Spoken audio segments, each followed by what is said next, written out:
Hello everyone, welcome back to our channel Aarti से Aarti blog में आप लोगों का खूब सारा स्वागत है। कैसे हैं आप लोग? आज मेरा ऐसा लग रहा है कि मैं महीनों के बाद आज व्लॉगिंग स्टार्ट कर रही हूँ ऐसे रियल वॉइस में काफ़ी टाइम से मतलब आज व्लॉग शूट करो 5 दिन बाद लाइव करो तो ऐसा मतलब कुछ अच्छा फीलिंग नहीं आ रहा था एकदम। अभी बहुत ही अच्छा लग रहा है, इतना पॉजिटिव वाइब्स आ रहा है ना कि क्या बताऊँ। तो जस्ट अभी नहाए धोए हैं और बैठ गए हैं कैमरा लेके। अभी तो टाइम 2-3 बज रहा होगा, अब तो शाम ही होने वाला है। अब इतने शाम को तो नहाना नहीं चाहिए, ठंड में 12 बजे तक नहा लेना चाहिए। छोटा बच्चा है फीड कराने वाले, लेकिन क्या करें, तबीयत ठीक नहीं लग रही थी।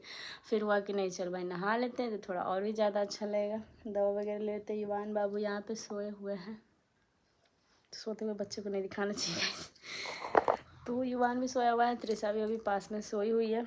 और अभी मेरा क्या है ना कि नए नए ड्रेस पहनो तो थोड़ा अच्छा लगता है। मेरा क्या, हर लड़की को होता है कि जिस दिन नया पहनो तो खुशी तो आजकल तो महीने में 2-3-4 ड्रेस ऑनलाइन का जब से मतलब हुआ है, मैं जब से शॉपिंग स्टार्ट की हूँ ना, पहले एक लेती थी, अभी प्रमोशन के चक्कर में 4 ले लेती हूँ। तो ये टॉप मैं अभी मंगवाई क्योंकि अभी उतना ठंड नहीं पड़ रहा है, तो 1-2 महीने में मेरा टॉप जो है वो सध जाता है। क्योंकि मैं बहुत ज़्यादा टॉप टी शर्ट ये सब ही घर में यूज़ कर रही हूँ। अभी जब से बेबी हुआ तब से साड़ी उतना यूज़ में नहीं आ रहा है, इसलिए मैं साड़ी ले ही नहीं रही हूँ तो जो ले रही हूँ उसी चीज़ का प्रमोशन कर देती हूँ। क्योंकि बहुत सारे लोग पूछते हैं कि दीदी आप ड्रेस का लिंक दो, तो पूछने से पहले ही मैं लिंक दे देती हूँ। तो अब से एकदम टाइम पे ब्लॉग मैं शूट करूँगी और कोशिश करूँगी कि टाइम पे ही जाए। सबसे पहले तो कमेंट आ रहा था, बहुत सारे लोग डीएम कर रहे थे, बोल रहे थे दीदी आप लाइव आओ बोल रहे थे कि दीदी आप बताओ कि दिल्ली में आप जो मतलब आज कुछ इवेंट है शायद। वैसे तो इनविटेशन नहीं आया है, और मुझे इनविटेशन का क्या है भाई, मुझे पता ही है कि कहाँ पे क्या हो रहा है। तो वो सब लोग पूछ रहे कि आप क्यों नहीं जा रहे हो सचिन भैया के बर्थडे पार्टी में। तो भाई थोड़ा सा दूर है, पटना में रहता तो मैं चली जाती। यहाँ तक कि पिछले बार पटना भी में भी था तो मतलब मेरे माइंड में था कि जाऊँ नहीं जाऊँ, जाऊँ नहीं जाऊँ, लेकिन फिर लास्ट टाइम पे भाभी ने फ़ोन किया तब मैं चली भी गई, वरना फ़ोन नहीं आता तो फिर मैं जाती भी नहीं। तो कल रानी दीदी पूछ रही थी कि जा रही हो कि नहीं तो मैंने रानी दीदी को मजाक किया कि मैं भी तो पटना में जब इवेंट था तो मैं आपको बुला रही थी, तो आप तो भी नहीं आए, लेकिन अभी आप दिल्ली में हो तो मुझे आप बुला रहे हो, तो आपके लिए नज़दीक है तो आप चले जाओगे, बट मेरे लिए थोड़ा दूर है। और मैं अगर अकेले जाती तो कोई उतना बड़ा नहीं था प्रॉब्लम, युवान को भी लेकर के जाना मुझे सही नहीं लगता। तो मुझे लगता है कि अभी कम से कम वो 2 साल का हो जाए तब जाके अच्छे से चलने लगे, घर का खाना एकदम अच्छे से खाने लगा। वैसे तो घर का ही खाना मैं देती हूँ, बाहर का कुछ नहीं देती हूँ, लेकिन 2 साल 2.5 साल के जब बच्चे हो जाते हैं ना तो थोड़ा अच्छा रहता है। लेकिन अभी इतने बच्चे को लेकर के जब पटना में मैं गई तो 4 आदमी को लेके जाना पड़ता है। एक गाड़ी से जाएगा, एक बच्चे को संभालेगा, एक कैमरा लेके जाएगा तो 4-4 आदमी को दिल्ली लेके जाना इतना आसान नहीं है भाई। हाँ, मेरा मूड हो जाता है तो दिल्ली क्या मैं मुंबई भी चली जाऊँ, लेकिन मेरा ही मन नहीं हो रहा आजकल कहीं जाने का। और इस साल तो मैंने पहले से ही सोच के रखा था कि नहीं, इस साल तो बिल्कुल भी नहीं जाना है, कहीं भी ट्रैवलिंग नहीं करना है दूर। क्योंकि मैंने जब से सिजेरियन रेस्ट ही नहीं किया, तो इतना दूर जाना मुझे सही नहीं लग रहा था। मैं सोची कि नेक्स्ट ईयर हम लोग सोचेंगे, और सोचेंगे तो किसी के इवेंट में जाने के लिए नहीं सोचा है, खुद कहीं जाने के लिए सोचा है। क्योंकि शादी के बाद हम लोग उतना कभी घूमे फिरे नहीं, अब हम लोग सोचते हैं कि अब थोड़ा सा टाइम निकाल के हम लोग अब अपने बच्चे के साथ थोड़ा सा टाइम स्पेंड करेंगे। इस वजह से मैं बोल रही हूँ कि नेक्स्ट ईयर हो सकता है हम लोग कहीं जाएँ ट्रिप पे, फैमिली ट्रिप। तो नेक्स्ट ईयर बस अभी सोच रहे हैं, क्योंकि अब हो गया है ना कि इनको छुट्टी रहेगा तभी मैं जा सकती हूँ। अभी अकेले ऐसे घूमने में अच्छा नहीं लगता है भाइयों के साथ, बार बार मम्मी पापा के साथ। तो इसलिए मैं सोच रही हूँ कि अगले साल अगर मतलब छुट्टी मिले तो हम लोग कहीं मतलब आउट ऑफ बिहार के जगह छोड़ छाड़ के कहीं जाने का सोच रहे हैं। सब प्लानिंग जिसके लिए टिकट भी मतलब पहले से अगर हो जाता तो थोड़ा अच्छा ही रहता है, लेकिन मैं पहले शेयर नहीं करूँगी। अगर हो भी जाएगा तो जाते गए टाइम ही आप लोग के साथ शेयर करूँगी। तो इसलिए मैं नहीं जा रही। वैसे मेरा मन थोड़ा थोड़ा हो रहा था कि जाऊँ, लेकिन फिर मैंने प्लान जो है वो कैंसिल किया। बस मेरे ही दिमाग में चल रहा था, ऊपर से कमेंट भी आ रहा है, पूछ भी रहे सब लोग कि हाँ दीदी बताइए कि आप जा रहे हैं कि नहीं जा रहे। तो क्योंकि वहाँ पे भी ना कुछ कुछ लोग सब्सक्राइबर जो है वो मेरे हैं, पर्सनली मुझे दिल्ली से देखते हैं। मुझे भी हंसी आता है कि लोग दिल्ली मुंबई से मेरे को देखते हैं। पटना में बहुत कम ही मेरे सब्सक्राइबर है, क्योंकि स्टूडियो में शो करता है ना कि आपके व्यूवर्स कहाँ के हैं, मतलब सिटी जो है वो शो करता है। तो मेरे पे ज़्यादा शो होता है, जो उसमें मुझे दिखता है दिल्ली मुंबई ही ज़्यादा दिखता है। तो मैं भी शौक हो जाती हूँ कि इतने दूर दूर से लोग मुझे देखते हैं, पटना में बहुत कम ही देखते हैं। लेकिन पटना में अब कहीं कहीं जाते हैं तो 1-2 सब्सक्राइबर मिल ही जाते हैं, तो मुझे बहुत अच्छा लगता है। सब लोग मिलते हैं, क्या मैं आपको जानती हूँ वीडियो के थ्रू, तो बहुत अच्छा लगता है।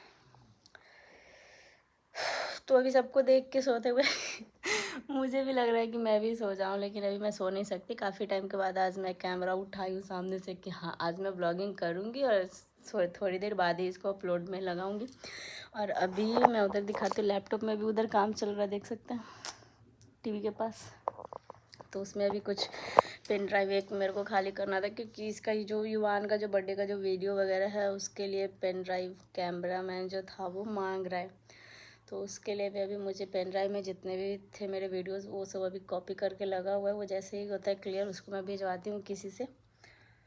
तो बर्थडे के बाद इतना ज़्यादा मतलब हो गया था ना, मतलब बर्थडे के दिन जो टेंशन था वो तो हो ही रहा था पार्टी को लेकर के, बाद में भी मतलब कुछ दिमाग में इतना निगेटिव चीज़ें चल रहा था ना कि मुझे ब्लॉग शूट करने का मन ही नहीं कर रहा था। बस जो था जैसे था वैसे मैं अपलोड करते जा रही थी। बर्थडे के दिन बहुत कुछ हो गया था, उस दिन का बाद किसी को पता भी नहीं है कि क्या हुआ था, मैं इतना उदास क्यों थी, लेट क्यों हुआ, बहुत सारी चीज़ें थी जिसको लेकर के मेरे सब्सक्राइबर भी परेशान थे, क्योंकि बहुत सारे लोग शाम के 4 बजे ही आ गए थे गाइज, और मैं पहुंची थी रात के 10 बजे, 10 बजे नहीं 9 साढ़े 9 के आसपास मैं पहुंची थी।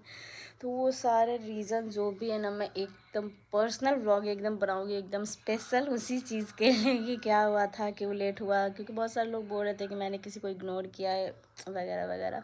बट ऐसा कुछ भी नहीं है। जो लोग मुझे दिल से जानते हैं सब लोग जानते हैं कि मैं कैसी हूँ। और क्योंकि हर किसी का सिचुएशन मतलब थोड़ा अलग होता है, हर टाइम एक सिचुएशन नहीं है कि आपको देख के कोई खुश हो सकता है। ये तो बहुत सारे फैमिली रिलेटिव बोल रहे थे। तो अभी सारी चीज़ों का जवाब मैं नेक्स्ट वीडियो में देने वाली हूँ, क्योंकि मेरी भाभी वगैरह भी आई थी तो मैं उनको भी टाइम नहीं दे पाई थी।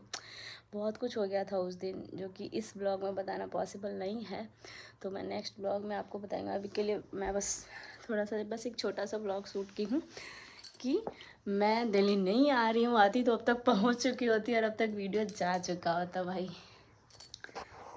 तो अभी खुद का ही घर में इतना काम पड़ा हुआ है। दिवाली के बाद छठ पूजा आया, उसमें घर इतना मतलब हो गया था ना मेरा ख़राब। मुझे ऐसे घर को देखकर मेरा तबीयत एकदम बिगड़ ही जाता है। तो सब लोग जब चले गए, ननद जी ये सब सारे रिलेटिव्स सब लोग चले गए, उसके बाद मैं घर का सफाई अकेले कर करके अपने घर को एकदम महल जैसा तैयार की हूँ। बस कपड़े जो है वो सबका प्रॉब्लम हो जाता है, कपड़ा ही एकदम बोझ पड़ जाता है, जो कि कपड़े का भी काम मैं कल कर दी हूँ। युवान के जितने छोटे कपड़े थे ना, जितने छोटे वो सारे मैं हटा दी हूँ। जो नए अभी मैं यूज़ कर रही हूँ, जो उसके अभी मतलब फिटिंग में, वो अभी मैं रखी हूँ, क्योंकि बच्चे के ना बहुत ज़्यादा कपड़े हो जाते हैं। यहाँ पे इतना सुंदर सुंदर साड़ी देख सकते हैं, लाइट का यहाँ था सीधा, यहाँ पे देख सकते हैं साड़ी वाड़ी सब ऐसे ही पड़ा हुआ है। तो इसको भी जस्ट ब्लॉग बंद करके मैं वही काम करने जाऊँगी ना, हेल्थ का ख्याल रखना कुछ, क्योंकि तबीयत ही ठीक नहीं है तो मैं ब्लॉग शूट नहीं कर रही हूँ। बस 2 जगह जाना बहुत ज़्यादा इंपॉर्टेंट था, एक गृह प्रवेश में, एक एंगेजमेंट में। एंगेजमेंट के दिन भी सबको यकीन नहीं हुआ, मैं दवा ले करके खा के रेस्ट करके आराम से 7 बजे गई थी, जो कि 3 बजे का ही इन्विटेशन था। लेकिन जब बहुत ज़्यादा ज़रूरी होता है ना जाना, तो वहाँ पे आपको जाना ही पड़ेगा, क्योंकि आपके में कोई आया तो भाई आपको भी जाना पड़ेगा। तो इसलिए मुझे ना एंगेजमेंट, अगर मैं एंगेजमेंट और गृह प्रवेश में नहीं जाती तो उस टाइम से ही मतलब ब्लॉगिंग जो है वो कंटिन्यू कर लेती, लेकिन उधर जाना थोड़ा ज़रूरी हो गया था। और ये वाइन कलर पता नहीं मेरे पे सूट करता है कि नहीं, जब भी मैं पहनती हूँ तो लेती हूँ ये कलर, लेकिन पहनने के टाइम थोड़ा अजीब ही हो जाता है। तो इतना अच्छा हेयर कटिंग करा के भी मैं अपने बालों का ध्यान नहीं रखती हूँ, पता नहीं मेरे बालों को किसकी नज़र लगी है।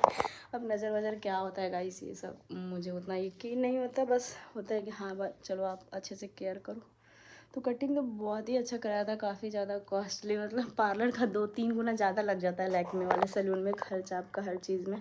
और मुझे वहाँ का सर्विस इतना अच्छा लगता है ना लैक्मे का, एक बार गई दोबारा गई, दोबारा जाने का मन करता है कि हाँ चलो वहीं का कटिंग अच्छा लगे। 1500 रुपया 2000 रुपया कटिंग का, बहुत डिस्काउंट होगा, अगर आपको जानते हैं तो थोड़ा बहुत हो जाएगा अगर आप रेगुलर कस्टमर हो तो। ना फेशियल अगर आपको 1000 रुपये में नॉर्मल पार्लर में होता है तो वहाँ पे 4000 5000 का फेशियल जो है वो स्टार्टिंग होता है, तो वहाँ पे स्टार्टिंग प्राइस ही रहता है 4000 का फेशियल। तो फेशियल भी कराए थे बर्थडे टाइम पे, वो भी रौनक ख़त्म हो गया था, इतना ज़्यादा मैं अपने चेहरे पे गुस्सा लेके रखी थी ना कि फेशियल का तो कुछ फ़र्क ही नहीं हो रहा था। तो थोड़ा बहुत मेकअप था इसलिए थोड़ा चेहरा भी ठीक ठाक लग रहा था, वरना मेरी सलून वाली भी बोल रही थी मेकअप आर्टिस्ट कि आप हंस क्यों नहीं रहे, आप इतने ज़्यादा उदास है तो आपका ग्लो ही नहीं आ रहा है फेस पे। तो चलिए अभी सब लोग सो रहे हैं तो मुझे और भी काम है, सिर्फ ब्लॉगिंग मेरे लाइफ का पार्ट नहीं है अभी। अभी और भी कुछ कुछ काम में लगे हुए हैं, बहुत जल्दी आप लोग के साथ शेयर करेंगे। फ़िलहाल अभी क्या करें, खुशबू को देखने जब गए थे तो कुछ व्लॉग ही नहीं शूट हो पाया, ना त्रिशा की ना मैं की, क्योंकि दोस्तों के साथ में जब मैं मिलती हूँ ना तो अपना कैमरा से ध्यान हटा के ना मैं उन लोगों को टाइम देने में लग जाती हूँ। तो वहाँ पे हॉस्पिटल में भी मुझे अच्छा नहीं लग रहा था व्लॉग शूट करने में, तो इसलिए मैं ज़्यादा कुछ कर नहीं पाई थी। अभी कॉल पे भी कुछ बात नहीं हुआ, उसका भी पैर वैर में कुछ प्रॉब्लम था तो वो भी ठीक हो चुका है। तो चलिए अभी इसी के साथ करते हैं इस व्लॉग का एंड। इस व्लॉग में आपको कुछ दिखा नहीं, बस मैंने बातें किया, लेकिन ये भी किया तो मुझे बहुत अच्छा लगा। बस आपसे भी उम्मीद करती हूँ आप लोग इंतज़ार अपना बनाए रखें और बहुत जल्द आपको एकदम फैमिली वाला ब्लॉग अच्छे से मिलेगा। बाकी लोग भी कैमरे में आएंगे धीरे धीरे, मैंने बोला कि अब सब भाई मेरे ब्लॉग में आओ, मुझे अकेले से शूट करना अच्छा नहीं लगता है, सब लोग को देखना भी अच्छा नहीं लगता है अकेले रोज़ एक ही चेहरे को देखना। तो फिर से अपने काम पे मैं लौटी हूँ। आज प्रमोशन का भी एक मैं वीडियो जो है वो अपलोड की हूँ। ऐसा लग रहा था मैं कुछ मेरे लाइफ में कुछ है नहीं, ऐसा लग रहा था कैमरा मतलब मेरी ज़िंदगी का एक हिस्सा बन गया है कि हाँ मुझे ब्लॉगिंग करना है, क्योंकि मुझे पर्सनली बहुत अच्छा लगने लगा है ब्लॉगिंग करना। मैं अपने काम को ना, जो भी काम मैं करती हूँ ना, बहुत प्यार से करती हूँ। तो कहते हैं ना कि अगर आप काम से प्यार करोगे, काम भी आपसे एक दिन प्यार करेगा, तभी जाके आप अपने मंजिल तक पहुँचोगे बस। तो बीच में मैं काम थोड़ा सा छोड़ देती हूँ, अकेले से कुछ कुछ संभल नहीं पाता है तो थोड़ा परेशान हो जाती हूँ, इस वजह से अपने चैनल पे ध्यान नहीं देती हूँ। लेकिन कभी कभी बहुत ज़्यादा ध्यान देने लगती हूँ तब थोड़ा ग्रो करता है चैनल। तो चलिए इसी के साथ इस प्यारे से ब्लॉग को यहीं पे एंड करते हैं। और मुझे तो लग रहा है कि अगला साल कब आए, इस साल तो पूरा एकदम ख़त्म ही हो चुका है, इस साल अब कुछ ही नहीं है, बस मेरा बर्थडे आ रहा है गाइस। तो चलिए बाय।